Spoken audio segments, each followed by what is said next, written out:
ولا عدوان إلا على الظالمين أشهد أن لا إله إلا الله وحده لا شريك له ولي الصالحين وخالق الخلق أجمعين ورازقهم وما من دابة في الأرض إلا على الله رزقها ويعلم مستقرها ومستودعها كل في كتاب مبين وأشهد أن محمدا عبده ورسوله الصادق الأمين صلى الله عليه وعلى آل بيته الطيبين وأزواجه الطاهرات أمهات المؤمنين وأصحابه القادة الغر الميامين والتابعين لهم بإحسان إلى يوم يمتاز فيه أصحاب الشمال عن أصحاب اليمين أما بعد فاتقوا الله يا المسلمون فإنه قد فاز المتقون يا أيها الذين آمنوا اتقوا الله حق تقاته ولا تموتن إلا وأنتم مسلمون. Bapak dan ibu-ibu, saudara-saudari kaum muslimin dan muslimat yang hadir di Masjid Babus Salam, Dusun Limo, Kampung Bau, Daik, Mojolai, Kampar Utara, ataupun yang menyaksikan dimanapun berada, para alim ulama, cerdik pandai, tokoh adat, tokoh masyarakat, yang bergelar tak dipanggil gelar, yang tak bergelar tak disebut nama. Mudah-mudahan semuanya senang dan bahagia, mendapatkan taufik dan hidayah, rahmat, nikmat dan karunia dari Allah yang Maha Pemurah. Alhamdulillah, bersyukur kita pada maghrib ini kita dikumpulkan di tempat yang memuliakan kita ini. Mudah-mudahan menjadi saksi di akhirat nanti yang meringankan bagi kita dan memberatkan timbangan amal soleh kita. Bapak dan ibu kaum muslimin dan muslimat yang dirahmati Allah, mudah-mudahan majelis ini sentiasa berselawat dan salam kepada Nabi, wabil khusus ketika disebut nama Nabi sallallahu alaihi wasallam. Ma'asyiral kiram, melanjutkan pelajaran kita ad-durus muhimmah li'amatil ummah. Kemarin terakhir kita tentang masalah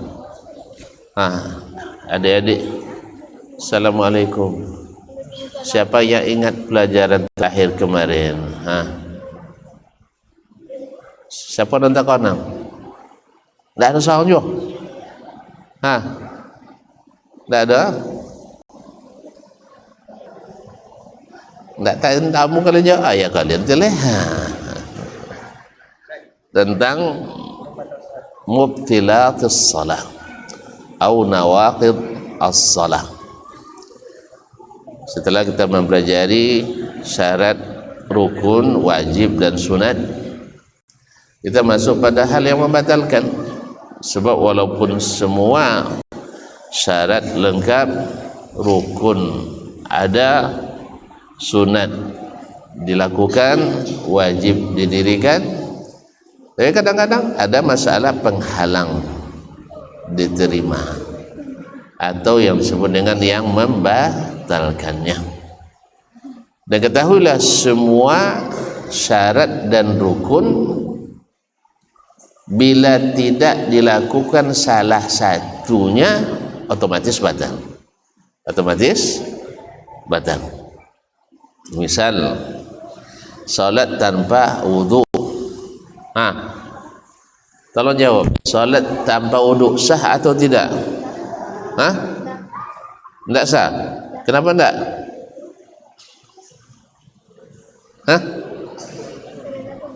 Karena syarat sah salat adalah berwudu. Salat tidak membaca Al-Fatihah, Tidak sah.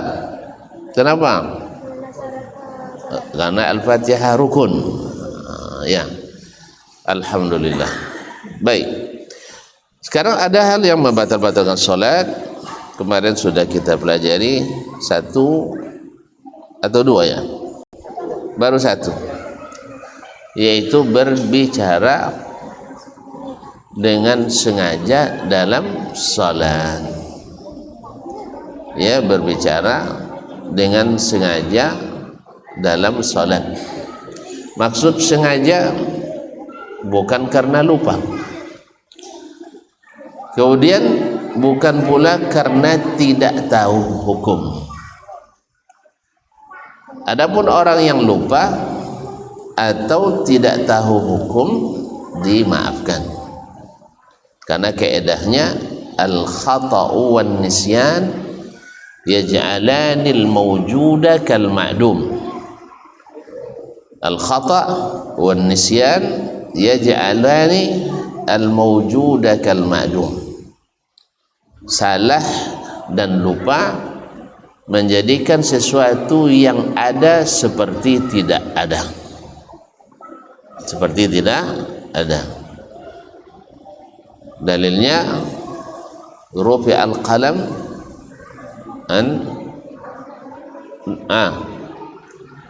Taib. Kemudian hadis Muawiyah ibnul Hakam, yang lebih spesifik hadis Muawiyah ibnul Hakam ketika dia mendengar seseorang bersin dalam salat. Orang itu mengatakan alhamdulillah, maka dia jawab yarhamukallah. Maka para sahabat pada melihat kepadanya, merasa orang memperhatikannya, berbicara dia, wa thaqilat ya ummiyah, apa pula kalian tengok-tengok saya, katanya gitu. Akhirnya mereka pada menepuk apa-apanya untuk mendiamkannya. Lalu selesai salat, Nabi SAW panggil dia, dipanggilnya, lalu dikatakan ya Muawiyah ibn al-Hakam, inna hadhihi as-salah la yaslu fiha illa at-takbir wa at-tasbih wa qira'atul Qur'an, la yaslu fiha syai'un min kalamil bashar. Ini salat ini tak patut di dalamnya kecuali takbir, tasbih dan baca Quran. Tidak boleh ada pembicaraan antar sesama. Jelas?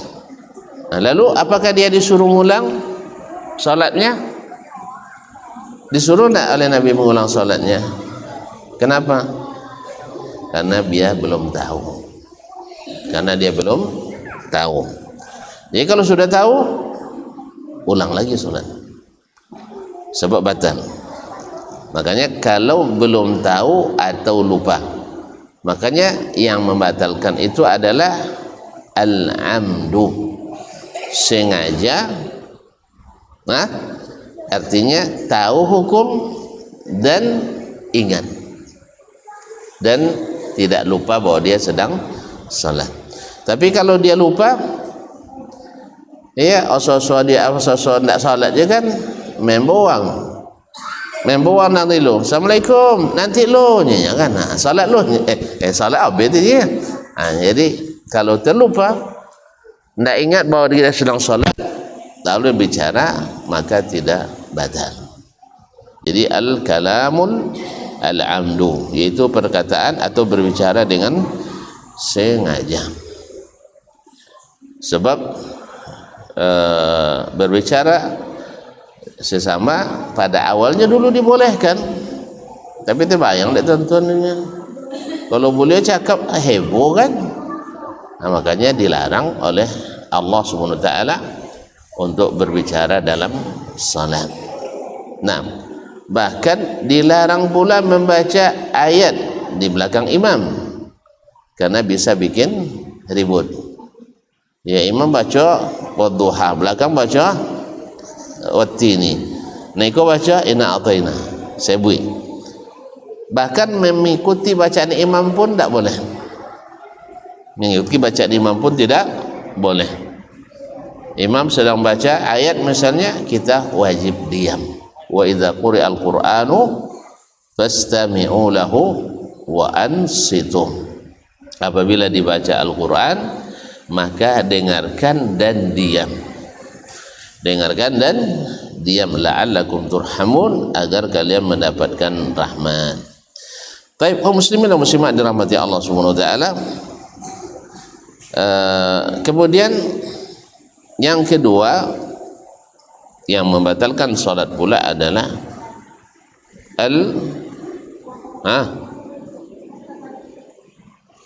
yang kedua ad-dhahik. Yang kedua adalah tertawa. Tertawa dalam salat, yaitu al-qahqahah, yaitu tertawa yang mengeluarkan suara. Kenapa ketawa yang mengeluarkan suara? Golak tentunya. Jadi golak dalam salat iko kodok kau tujuh pagi dulu. Okay ya. Kau tujuh pagi kan godok. Kadang lah nak kayak jadi ayam pagi dulu gitu. Jadi bagalui culi-culi pinggang kawan. Tu golak pun sama kan? Nah, itu membatalkan salat. Membatalkan salat.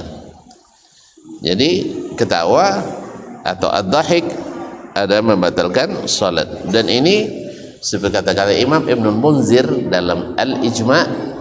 Ibnul Munzir dalam Al-Ijma' mengatakan tidak ada khilaf dalam masalah ini, bahwa ketawa merusak salat. Ya, karena tandanya kita tidak serius salat. Masa golak-golak tengah salat kan? Itu tandanya kita tidak serius salat. Maka dilarang untuk ketawa dalam salat. Kemudian yang yang ketiga maksud saya adalah al-aklu.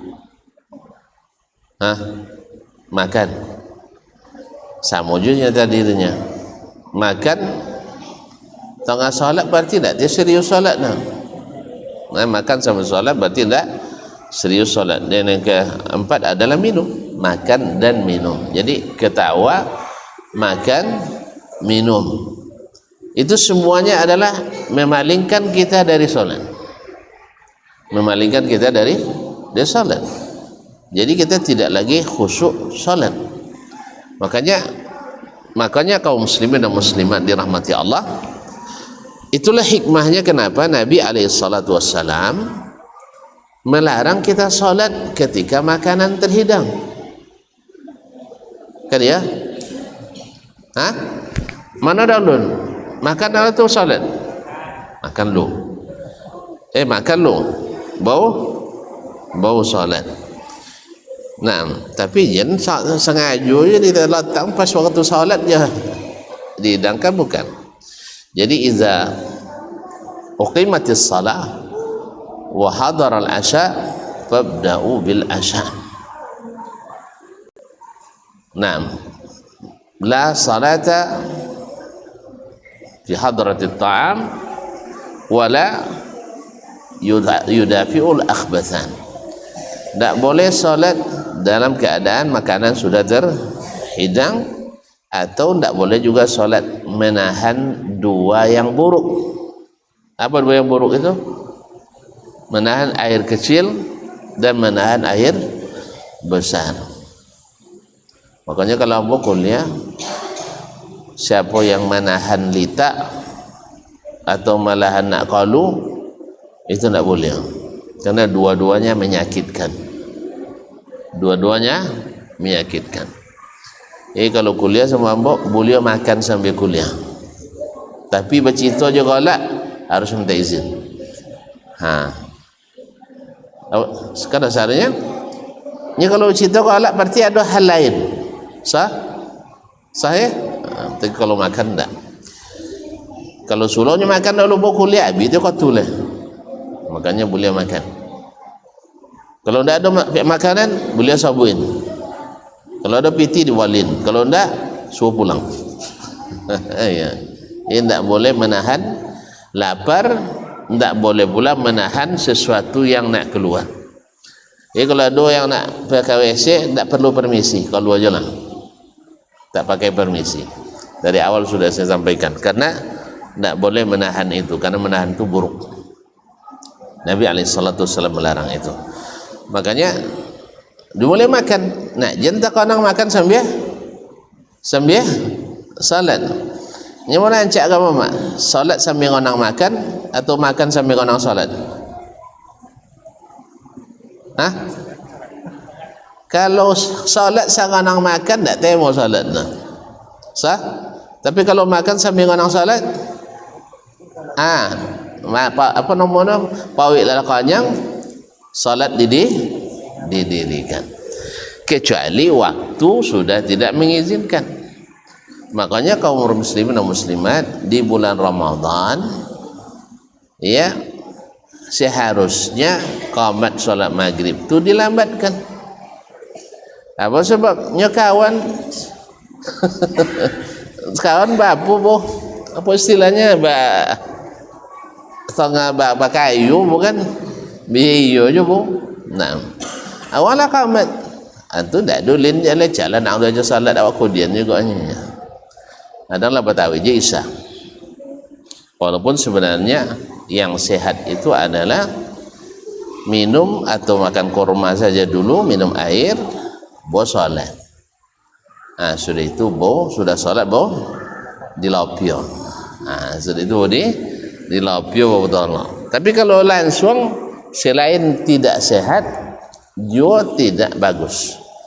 Karena sering membuat salat kita lewat. Jadi oleh sebab itu barangkali kalau bulan puasa tu bojo takjil kamu saji, atau kamu lah biasa gini berbuka di musa saji korma ayung dapat sunat dapat lo wajib. Sudah salat kau tidak sampai zikir dah, sambil berjalan zikir bolehnya ya. Sampai di rumah salat sunat lo bau makan. Alhamdulillah. Jadi kaum muslimin dan muslimat dirahmati Allah. Tentu imam nyapa-nyapa je. Waktu itu di tarawih ke panjang. Di tarawih ke di panjang seketnya. Sajud semalam jadilah kan. Sajud sebulan. Kalau bisa sajud semalam bagus gitu. Apalagi lah banyak anak-anak orang yang hafiz. Apa je Syekh? Tak jalan. Berapa je? Tulang je lah. Tahu. Lama puasa boleh? Ampe lima. Ampe. Iaitu galak, makan dan minum. Sekali lagi Ibnu Munzir mengatakan bahawa ini ijma' ulama mengatakan batal salatnya. Ya, siapa yang makan sambil salat maka batal salatnya. Oleh sebab itu maka diizinkan oleh syariat kita makan dulu sebelum salat. Islam wasuk ini dah salat, sudah itu makan, maka mulai makan. Atau ketika sedang makan uanglah qamatnya, maka termasuk uzur yang boleh meninggalkan jemaah. Artinya kalau tidak takajau dia tidak berdosa. Dia tidak berdosa asal jen itu tahu kau asal ada kek kamat dua nasi dongnya hati-hati nantinya salah oleh kan itu sifatnya kan sekali-sekali tapi kalau tiai gua kalau lazan nang dia dua nasi semuanya itu tidak memang sengaja tidak ada jemaah itu tidak berdosa kita. Itu namanya membuat modus, membuat akal-akal tidak. Ada kalanya kadang-kadang kita kojo kadang terlambat pulang seketek kan ya, wawi tak tahan tak lama milin. Tadi pagi apa nomornya gorengannya ya kan atau lontong. Ini wawan tak tolak lontong. kan ya? Sebagian tak tahu lontongnya lah 9. Sudah itulah nak dilantung. Jadi ya, kalau jadi ada isat lontong bagi lah. Yang 9, 10 paling banyak adanya. Tapi kalau makan, itu bisanya hanya 2 man. Nah, jadi kaum muslimin dan muslimat dirahmati Allah, awaklah wawi lepas pilih azan lah sama ibn. Azannya kalau inyo biasa, kalau azan copek le komat. Ada ke muazzin ke memang spesialis lah. Azan laju, komat copek. Arti itu imam salat pendek. Jadi tak terkajau. Termasuk uzur seperti yang dilakukan oleh Abdullah bin Umar bin Khattab radhiyallahu an. Beliau sedang makan, lalu orang dirikan salat, maka dia teruskan makan, lalu dia bilang hakada hamarana Rasulullah sallallahu alaihi wasallam, seperti inilah dulu kami disuruh oleh Rasulullah sallallahu alaihi wasallam. Di pontang makan dulu sejuk ya, makan dulu pontang. Ya, jadi Allah Subhanahu wa taala ndak zalimi hak kita. Hak kalian untuk makan, makan dulu.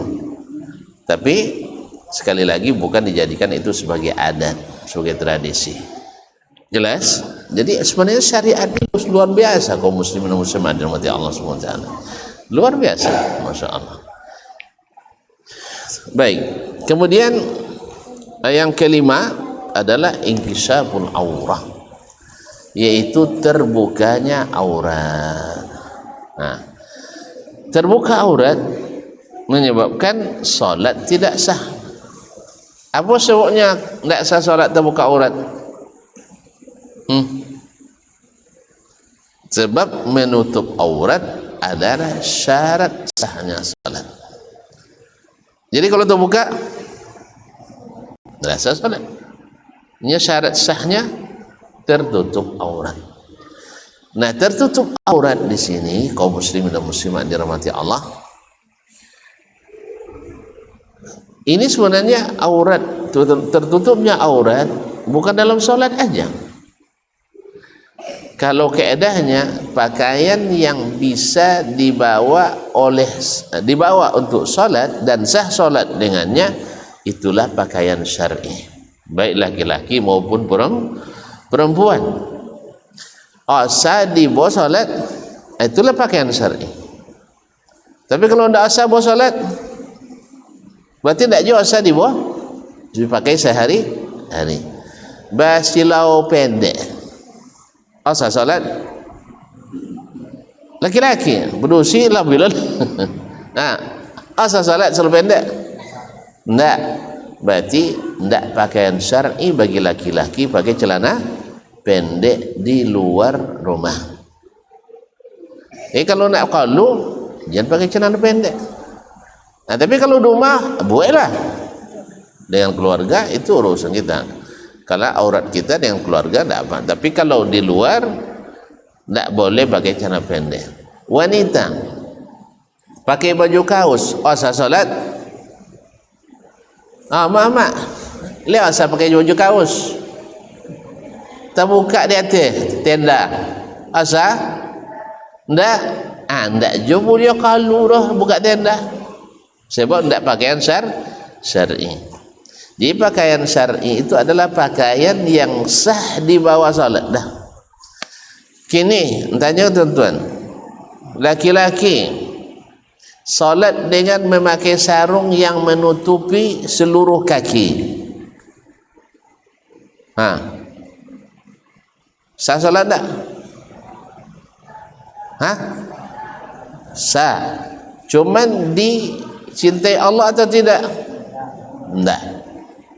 Oleh sebab itu, kalau kikin sawang ketika salat dinoyong kaki, nampak mata kaki. Sebab kata Nabi alaihi salatu wasallam, la yanzurullahu ila salati musbil.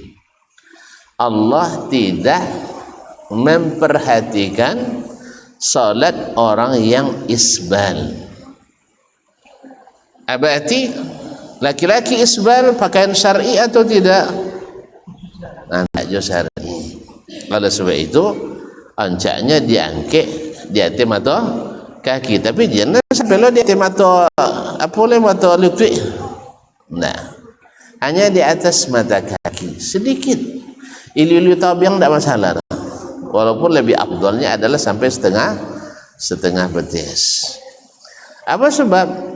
Karena memang laki-laki itu perlu cekatan dan tangkas. Kan ya? Mana laju jauh uang yang celananya di atas mata kaki daripada celananya tapi pijak-pijak di kaki. Mana laju jauh? Ke perlu jo buat tu ada lumbo lagi lah. Lumbo tu jual cuba nan celananya tapi pijak-pijak dengan celananya di atas mata kaki. Mana laju?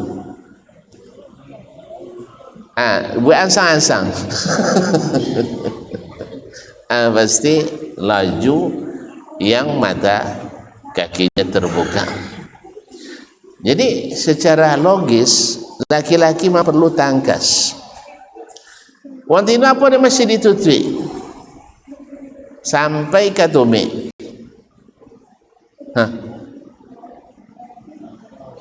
Weh, wantina tu perlu penampilan yang menarik. Kalau kodok tak buka terpapar oleh khasiat luluak, kan cahaya matahari bau warna, bau lama tolaki kan ya, apa cendik ko tumik ke bukunya nyala nampak tumik uang nak balicin sodo ya. Makanya wanita itu ditutup. Yang kedua, wanita kalau laju no kajo ndak Cina no leh kan ya, kalau ada kiper baju ya wantina sigap biasa. Asalnya wantina kaum perempuan itu adalah lemah lembut, sahih, jalannya lambat. Leo dengan wantina luik-luik jalan tu ndak dia pasti yang jalannya Masya Allah tamshi ala istihya, faja'tu ihdahuma tamshi ala istihya. Oleh sebab itu maka wanita disuruh untuk isban, laki-laki disuruh untuk tidak isban. Kalau ndak dia tino ada Allah Ta'ala berarti ndak dapat ponten no ada. Kalau ndak dapat ponten tentu ndak kalau gaji atau ada potongan. Jadi jangan sampai rugi awak. Ya. Kau selawat kau isbal misalnya ganti jakin sawung kan salat tu. Ganti jakin sawung. Nah, kaum muslimin dan muslimat, apa dhabitnya menutup aurat tadi? Mesti pakaian syar'i. Pakaian syar'i itu melengkapi minimal 3 syarat. Syarat pertama, la yasifu, tidak membentuk tubuh. Apa maksud tidak bentuk tubuh? Tidak sampai, tidak ketat kata orang, ya, tidak sempit. Berlaku bagi laki dan perempuan, bukan perempuan aja, termasuk laki-laki. Jadi kalau sampai tuan-tuan pakai training salat pas-pas jual, kio-kio asal salat, ngeri-ngeri sedap. Jadi ya, ini jadi imam lagi roh. Jadi imam.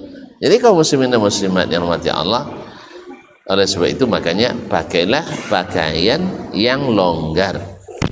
Pakaian yang longgar. Anda juga tidak tahu kenapa misalnya aparat kita, polisi, tentara, apa dia mesti sompi-sompi kain?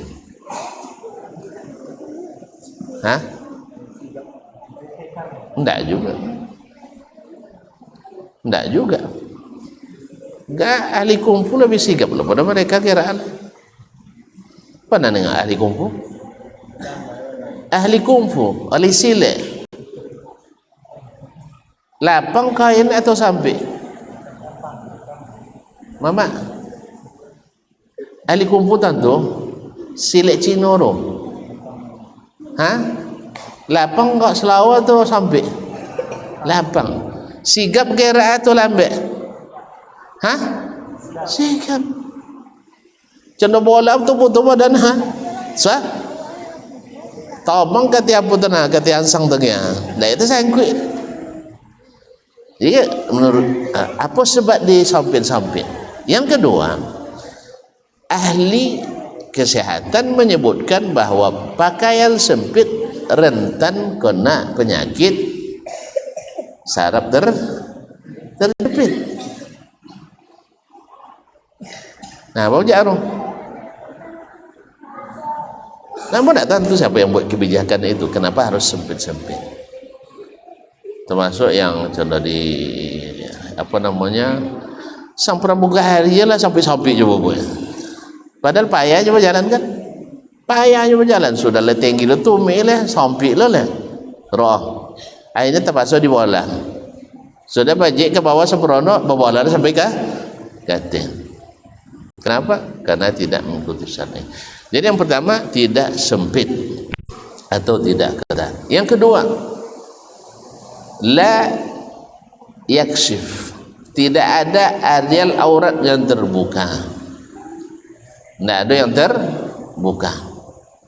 Kalau ada yang terbuka juga tidak sah salatnya. Ini sering terjadi pada saudara-saudara kami yang laki-laki. Selau pakai selau jin. Tentu tidak akan sesuai dia orang selau jin pakai. Karena tak selau jin kan sampai-sampai. Nya jin makhluk halus, oh makhluk kasar. Pakai selau inya, antu sampai dia awak. Serius ya? Atau sampai selau jin dia? Nah itu. Sudah itu pakai lo baju kaos. Ya, baju kaos ketika togak lainnya melili tabiang Betawi antara pinggang selau dengan ujung baju. Yang masalahnya ketika sujud, bahkan ketika rukuk pun yang baju kaos tetegang kate kan ya, yang selau jin hanya jin kau tolong ganggu kan tu selau dia negang lo deh. Gang ke bawah. Menonton terbuka. Terbuka pamenggak. Pamenggak itu aurat atau tidak? Tentu pamenggak lima mak. Lah ya. Pamenggak di bawah pinggang letak atau di atas pinggang? Di bawah pusat letak atau di atas pusat? Bawah pusat. Berarti ketika sujud terbuka auratnya, maka batallah solatnya. Makanya tentu yang suka pakai selau jin supaya dia tegang-tegang dek jin waktu salat, boken sawung paitawi.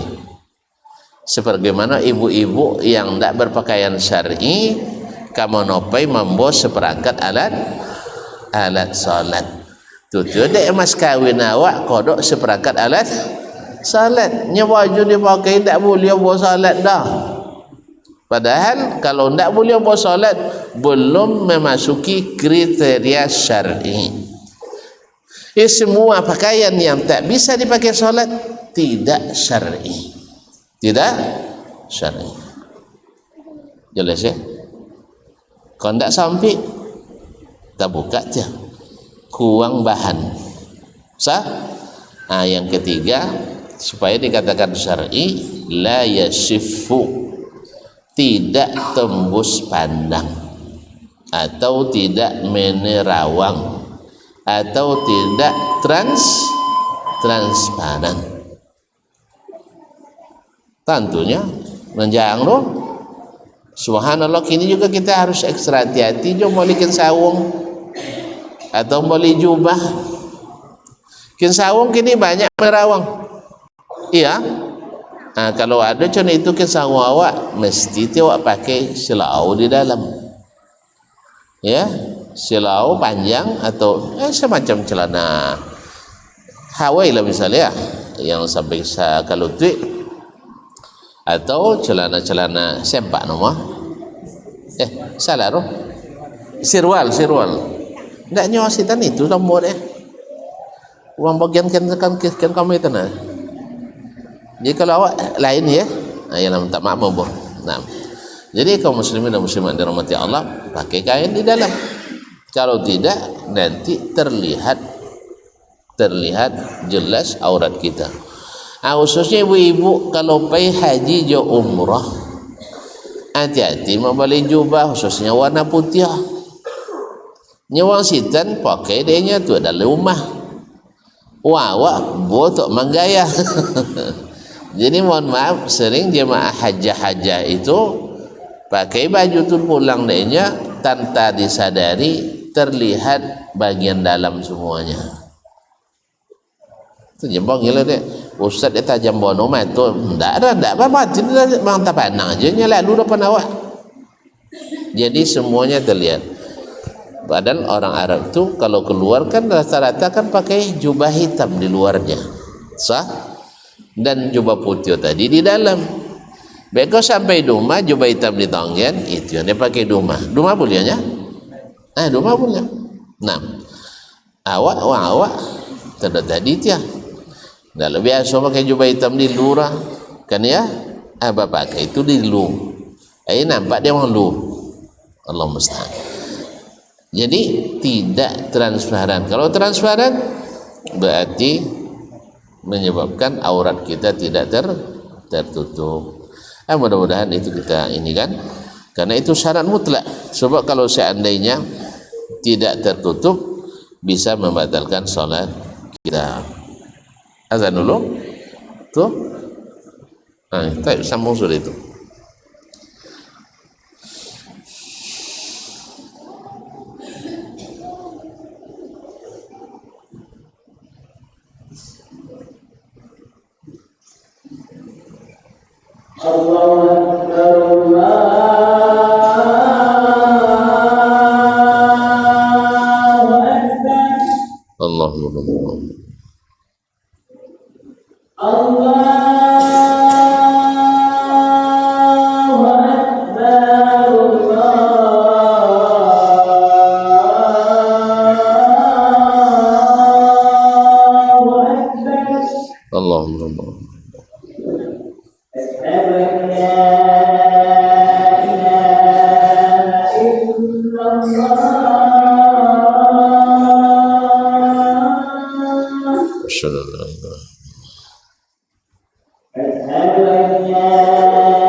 أشهد أن لا إله إلا الله. اللهم صل على محمد وسلم. اللهم رب هذه الدعوة التامة والصلاة. Baik, kaum muslimin dan muslimat dirahmati Allah Subhanahu wa taala, berarti menutup aurat adalah syarat sahnya salat. Jadi kalau terbuka aurat membatalkan salat.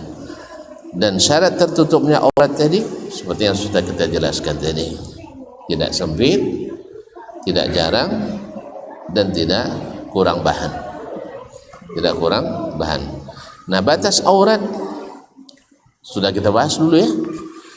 Batas aurat laki-laki dari pusat sampai lutut.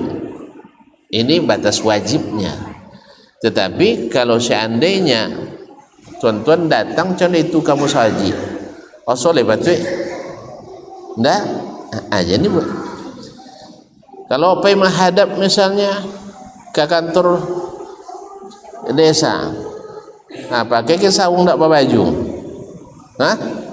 Liasa, nah berarti dari sisi adabiatnya kurang pas. Apalagi memang ada larangan dari Nabi alaihissalam laki-laki sholat dengan terbuka bahunya. Laki-laki sholat dilarang sholat dengan bahu terbuka, walaupun hukumnya tidak sampai haram. Tidak sampai haram, tapi tidak patut. Oleh sebab itu maka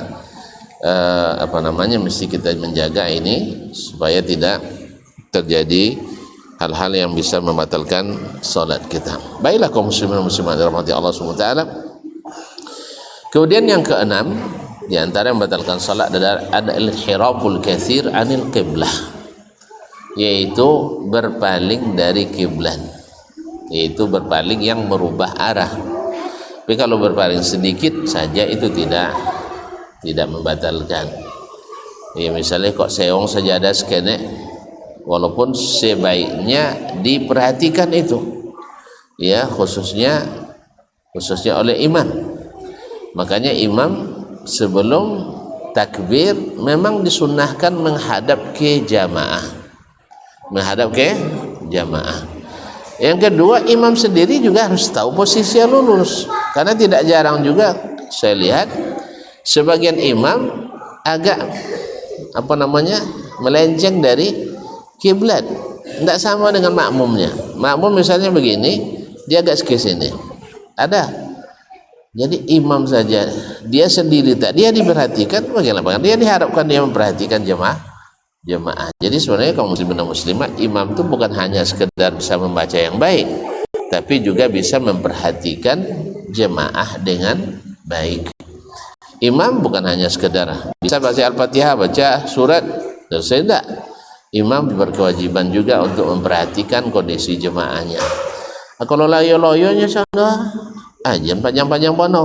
Tapi kalau semangatnya contoh, hampirlah buatlah panjang-panjangkan. Nah, kini lah loyo tuan-tuan. Tidak ada kan? Cakup mau makan. Nah, kaum muslimin dan muslimat rahmati Allah. Yang kenapa membatalkan salat tidak menghadap kiblat? Karena menghadap kiblat adalah syarat sahnya salat. Jadi kalau syarat hilang satu, maka amalan kita tidak sah. Kemudian yang ketujuh kaum muslimin dan muslimat adalah al-abathul katsir al-mutawali fi shalah, yaitu banyak bergerak dan bermain dalam salat. Soantau telingo la waculia. Maksud itu betul lo deh. Kau menkawan lo, menempel banci atau salat sampai lo muncul. Satu lagawi palo, satu lagawi kaki. Pokoknya asal mulai salat gati sodo. Pada waswa dan lain. Kodok waswa. Ya, kodok waswa khususnya anak-anak remaja asal pandai contoh itulah. Sodo baculia, hidung baculia, telinga baculia. Kadang gigi lah wetun gede lah. Gosok gigi lah sampai salat gaya. Jadi kalau berlebihan seperti itu dan berturut-turut banyak gerak, maka dapat membatalkan salat. Kalau dalam mazhab Imam Syafi'i tidak boleh lebih dari 3 kali sampai 3 kali atau lebih dari 3 kali membatalkan salat. Kalau dalam mazhab Hanafi lebih lagi, sekali ada boleh gerak, kecuali gerak yang dibutuhkan dalam salat. Nah, tetapi kalau gerak yang dibutuhkan dalam salat dan berkaitan dengan kemaslahatan salat itu tidak membatalkan salat. Jelas? Artinya gerak yang dibutuhkan. Misal Al-Bara' ibn Azib radhiyallahu taala anhu, Abu Bakrah radhiyallahu anhu, pernah dia masuk masjid dari pintu belakang, Rasulullah sallallahu alaihi wasallam rukuk. Takut beliau, karena beliau sudah tahu man adrakar imama raki'an faqad adrakar rak'ah. Dalam hadis lain disebutkan Nabi mengatakan apabila didapatkan imam dalam keadaan rukuk maka dapat satu rakaat itu. Maka beliau langsung takbir dekat pintu, kemudian takbir rukuk. Sudah itu jauh-jauh sambil rukuk sampai bergabung dengan saf. Apa mesti bergabung dengan saf? Karena ada larangan salat sendirian di belakang saf. Jadi tidak boleh seorang dah. Walaupun dalam masalah ini ulama berbeda pendapat apakah batal solatnya atau tidak. Zahirnya Syekh di sini tidak memasukkan itu. Ya, tidak memasukkan bahwa itu sebagai pembatal solat. Tapi Nabi pernah melihat orang yang salat di belakang saf dalam hadis riwayat Abu Dawud, lalu Nabi suruh dia mengulang solatnya kembali. Mengulang solatnya kembali. Dalam hal ini ulama berbeda memahami tentang perintah mengulang itu. Apakah maksudnya adalah memang salat tidak sah atau supaya besok jangan diulang lagi? Jadi semacam sanksi. Bukan mengatakan salatnya tidak sah. Wallahu taala alam. Jadi kaum muslimin dan muslimat dirahmati Allah, lalu dia berjalan. Lalu selesai salat Nabi sallallahu alaihi wasallam, zadakallahu hirsan. Semoga Allah menjadikan kamu semakin bersemangat salat. Cuman wala ta'ud, besok jangan balik lagi. Dalam riwayat dikatakan wala ta'du, jangan berlari. Dalam riwayat lain mengatakan wala tu'id, tidak perlu diulang salatnya. Jadi bagaimanapun riwayatnya tetap saja yang harus dilakukan sebenarnya adalah dia bergabung dulu dengan saf, setelah itu baru takbiratul ihram, kemudian takbir ruku. Kalau sempat alhamdulillah, kalau tidak qaddarallah. Karena apa? Kita disuruh kalau datang ke masjid orang sedang salat disuruh berjalan dengan tenang dan lambat. Dengan tenang, tidak perlu berlari. Jangan berlari. Apa yang kita dapat itulah bagian kita. Yang tertinggal kita sempurnakan kemudian. Jelas? Nah, makanya kaum muslimin dan muslimat dirahmati Allah dilarang untuk berlari untuk mendapatkan ini, mendapatkan apa? Nah, kenapa banyak gerak itu dilarang? Nah, karena bertentangan dengan perintah tuma'ninah. Karena salah satu rukun salat kita adalah tuma'ninah. Apa tuma'ninah? Tenang. Yaitu tenang. Kalau gawe siko tidak tenang nomor dah. Yang kadang masuk lagi tangan di solo kayak baju jadi koleng. Gawe topik-topik yang sensitif. Jadi kaum muslimin dan muslimat ini termasuk orang yang sebenarnya tidak menikmati salat. Buktinya selesai salat tidak negatif lah. Aslinya mana salat tarawih? Kalau kita salat tarawih kepanjang. Hendak salat malam tahajud. Anak muda supaya siapa dah? Pokok muda. Taklah ada anak muda masih kor. Anak muda lah tutu sudah ya. Nah, anak muda umur SMA lah. Salat sampiang dan contoh tadi ya sebantu lah berculik iko. Lalu tahulah haru awak apa was-was masalah iko kan. Jadi subhanallah. Satu jam lah biasanya. Tapi sudah merita asal jalan pembetul dapat tu lah mulut dia atau lah bergerak jadi dia. Kaum muslimin. Selesai salam, indah ada gawe cira. Pas masuk solat liak gawe liak. Berarti memang memang tidak menikmati salat. Wallahu a'lam. Atau kebiasaan yang tidak baik itu.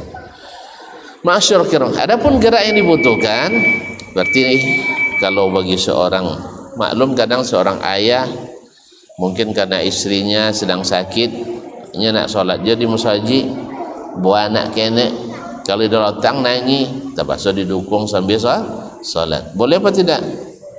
Boleh. Alhamdulillah. Siapa contohkan? Rasulullah sallallahu alaihi wasallam. Beliau pernah menggendong Umamah, anak atau cucunya Umamah, dalam solat. Setelah kamu mau sujud, dilatang nanya. Ketikanya naik, digendong.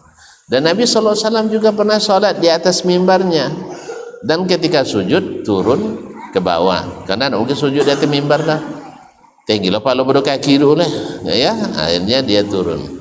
Kenapa beliau solat di atas mimbar? Untuk mencontohkan kepada sahabat bagaimana solat Nabi alaihi salatu wassalam. Taib, kaum muslimin dan muslimat dirahmati Allah SWT, yang ke-8 adalah intiqadu taharah, yaitu batalnya suci atau apa istilahnya berhadas, baik hadas kecil maupun hadas besar.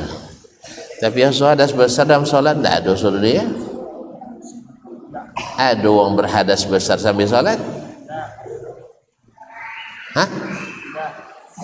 Oh, so tak lah masuk akal tu doa. Ajo. Hah? Tak kok loloknya sambil solat tu mimpi. Mimpi nikah sambil solat. Lah tadi batal solat lah, tak perlu dak mimpi dulu lah. Dah lolok dulu lah bah. Lah tak solat. Nah, jadi kaum muslimin dan muslimat, berarti hadas kecil.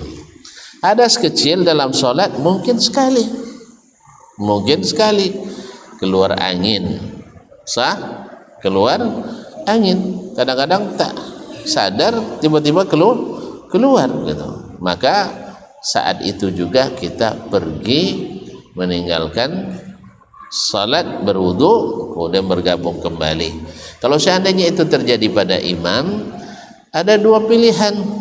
Imam pergi berwudu kembali dan berwudu dan kembali ke posisinya. Tapi kadang awak tak biasa ke dia, kau hilang lah jemaah, heboh lah, kemana imam lainnya kan. Makanya sebaiknya pilihan kedua, yaitu istikhlaf, yaitu yang di belakang menggantikan imam tadi. Ancak itulah ya. Nyawa awak kalau nak menanti nak joleh kan, nak umur kan. Jadi oleh sebab itu, itulah sebabnya kenapa yang di belakang imam itu disuruh oleh Nabi orang-orang yang ahli, orang-orang yang alim, orang yang baca Qur'annya, ada hafalannya dan berilmu, supaya ketika terjadi sesuatu dengan imam maka dia bisa mengambil alih. Jadi boleh aja yang lain ke hadapan imam, tapi harus ada diberikan posisi bagi orang yang berilmu di situ. Makanya di Masjidil Haram itu, kalau di belakang imam itu kan disiapkan tempatnya untuk ulama-ulama dan para imam-imam yang lain. Kalau tidak disiapkan, yang namanya Masjidil Haram, uang itu asal nampak kosong diisi kan. Makanya harus disiapkan. Nya tidak ada kosong Masjidil Haram dulu. Makanya terpaksa dikhususkan itu. Mereka duduk orang tidak ngerti. Akhirnya makanya diperlukan kebijakan khusus dalam masalah ini. Nya memang pada asalnya kan tidak boleh mencatar dah. Kan boleh mencatar dah, sampai. Tapi di belakang imam itu karena dibutuhkan orang-orang yang menggantikan imam di saat diperlukan, atau memperbaiki bacaan imam yang salah di saat diperlukan. Kalau tak orang awam di situ, terus siapa akan beki? Atau batal uduk imam beko, siapa akan maju? Makanya terpaksa dikhususkan. Makanya kita lihat di sebagian tempat dikhususkan khatib, imam dan ada lain-lainnya. Itu karena dibutuhkan. Wallahu waliyut taufiq. Oleh sebab itu kalau batal wudu maka otomatis salat batal. Nah, kalau salat sudah batal maka kita akan tinggalkan tempat dan pergi berwudu, bersuci kembali dan mengulang salat kita kembali. Nah, mengulang salat kita kembali. Wabillahi taufiq. Wallahu taala alam. Wa sallallahu ala nabiyyina Muhammadin wasallam. Dan demikian selesai hal-hal yang membatalkan salat. Siapa kalian yang bisa mengulang hal-hal membatalkan salat? Siapa dapat mendapat? Lihat tangan. Wei, yang pertama yang membatalkan salat. Makan, mantap. Minum, berbicara, ketawa, tidur. Baik, masuklah dapur. Lolok. Tu.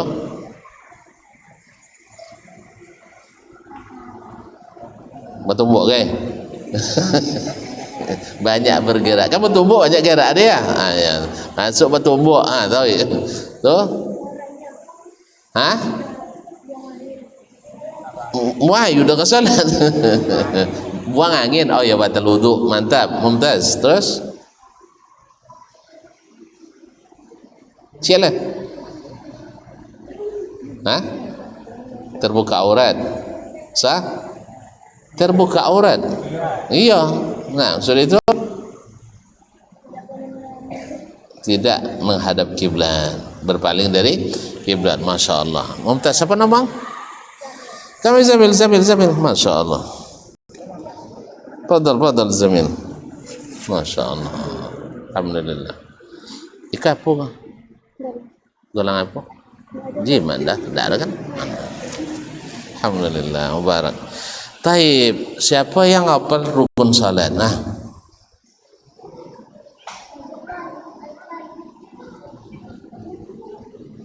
Taib. Niat. Takbiratul ihram. Mumtaz. Al-Fatihah. Ahsan. Rukuk. Mantap. Tu. I'tidal. Mantap. Tauhid. Sujud. Mumtaz. Duduk antara dua sujud. Mumtaz. Tauhid.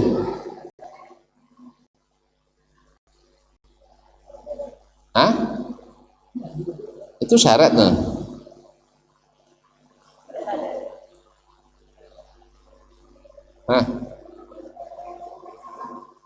Salam. Mumtaz.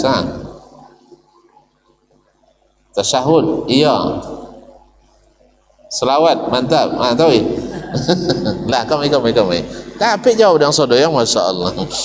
Kami. Siapa sana mang? Arfan. Masya Allah. Barakallah. Mumtaz. Masya Allah. Taib. Masya Allah. Rukun solat yang paling utama.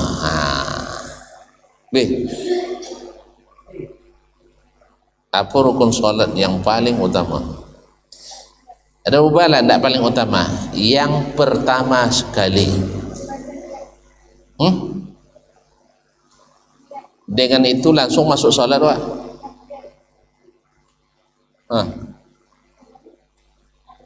Takbir apa?